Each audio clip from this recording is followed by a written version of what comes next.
বলেন এটা কাঁঠাল, ভাদ্র মাসের কাঁঠাল। হ্যাঁ হ্যাঁ, ভাদ্র মাসের শেষ কাঁঠাল, শেষ কাঁঠাল, শেষ রিভিশন চলতেছে আমাদের।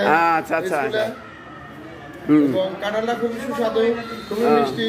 আরে একটু খাওয়া দেখেন না, একটু খাওয়া দেখেন। আমি 5 পিস খেয়েছি, আর 5 পিস ইনশাআল্লাহ। ধরো আমি একটু তুলা খাই, ধরো এটা ধরো আমি একটু তুলা খাই দেখি।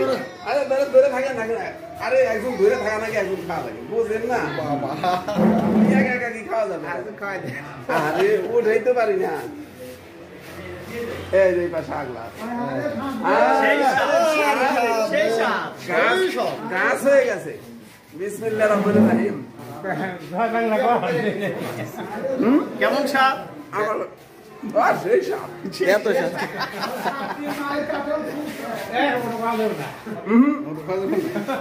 তা বলা যাবে না।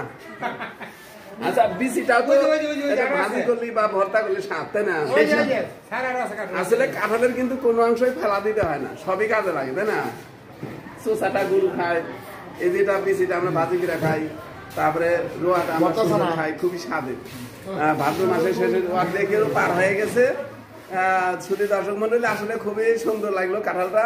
আমার ভিডিওটা অবশ্যই শেয়ার করবেন।